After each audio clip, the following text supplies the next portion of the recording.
और आइए इस वक्त सीधी लाइव तस्वीरें आपको दिखाते हैं पीएम मोदी क्या कुछ बोल रहे हैं। और उस समय माणा में मैंने उत्तराखंड भाजपा की कार्य समिति की मीटिंग बुलाई थी,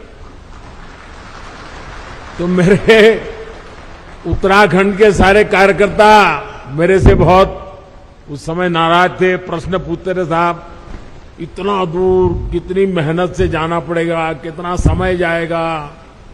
मैंने कहा भाई, जिस दिन उत्तराखंड बीजेपी के दिल में माणा का महत्व पक्का हो जाएगा ना, उत्तराखंड की जनता के दिल में भाजपा के लिए महत्व बन जाएगा।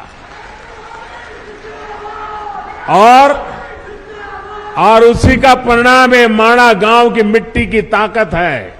ये माणा गांव के मेरे भाइयों बहनों का आदेश है, आशीर्वाद है कि आज लगातार आपके आशीर्वाद बने रहते हैं।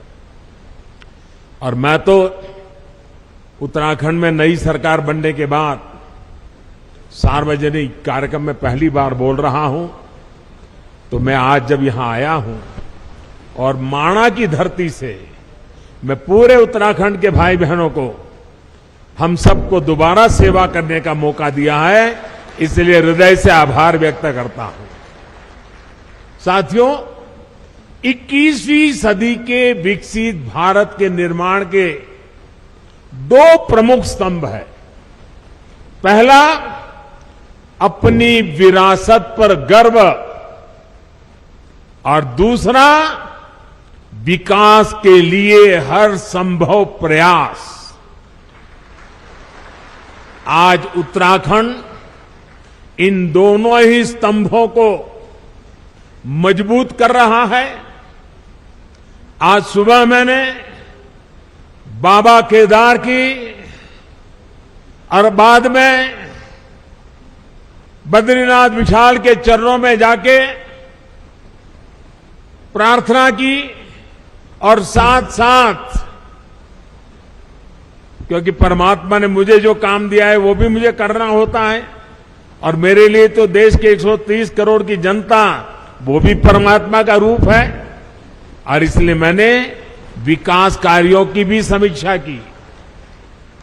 और अब आपके बीच आकर मुझे 2 रोपवे प्रोजेक्ट के शिलान्यास का सौभाग्य मिला है।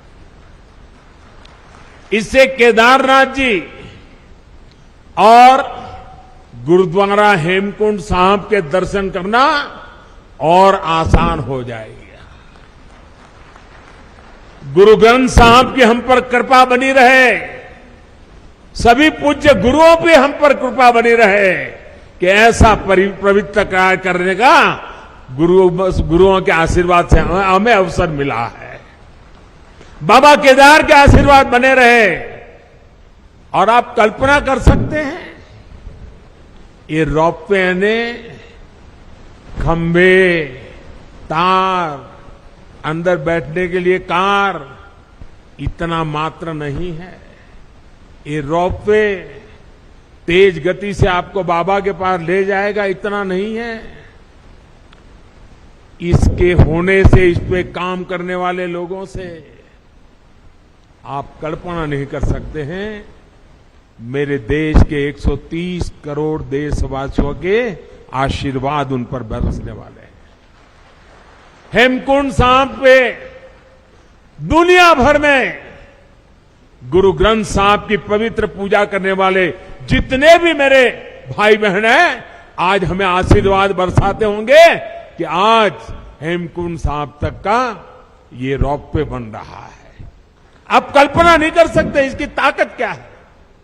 आप देखना, आज यूके हो, जर्मनी हो, कनाडा हो, वहां पर उत्सव मनाया जाएगा, क्योंकि अब हेमकुंड साहब तक जाने का रोपवे बन जाएगा। और समय तो बचेगा, भक्ति में मन और ज्यादा लगेगा। विकास के इन सभी प्रोजेक्ट्स के लिए उत्तराखंड को और देश विदेश के हर आस्थावान श्रद्धालु को मैं आज बहुत बहुत बधाई देता हूं।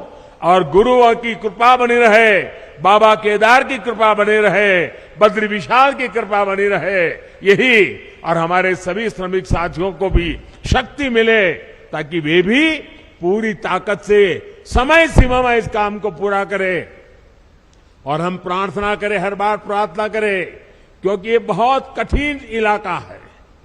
यहां काम करना कठिन होता है, हवाएं तेज चलती है और इतनी ऊंचाई पे जाके काम करना होता है। परमात्मा से प्रार्थना करें कि इस पूरे काम के दरमियान कोई एक्सीडेंट न हो जाए, किसी हमारे साथी का नुकसान न हो जाए, ये हम प्रार्थना करते रहे।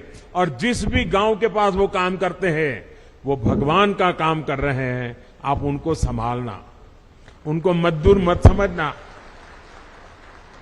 उनको मजदूर मत समझना, ये मत समझना कि उनको पैसे मिल रहे हैं, काम कर रहे हैं। जी नहीं, वो परमात्मा की सेवा कर रहे हैं, वो आपके गांव के मेहमान हैं, कठिन काम करने वाले हैं। उनको जितना संभालोगे काम उतना तेजी से होगा। करोगे ना? इनको संभालोगे ना? अपने संतानों की तरह संभालोगे, अपने भाई बहन की तरह संभालोगे। साथियों, आज मैं बाबा केदार के धाम में गया था, तो वहां जो श्रमिक भाई बहन काम करते थे, उनसे भी मुझे बातचीत करने का मौका मिला।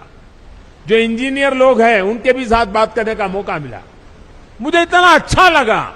और वो कह रहे थे कि हम कोई रोड का या इमारत का काम नहीं कर रहे हैं, हम तो बाबा के पूजा कर रहे हैं, बाबा की पूजा कर रहे हैं, और ये हमारा पूजा करने का तरीका है। साथियों, देश की आजादी के 75 साल पूरे होने पर मैंने लाल किले से एक आह्वान किया है। ये आह्वान है गुलामी की मानसिकता से पूरी तरह मुक्ति का। आजादी के इतने वर्षों के बाद आखिर मुझे ये क्यों कहना पड़ा?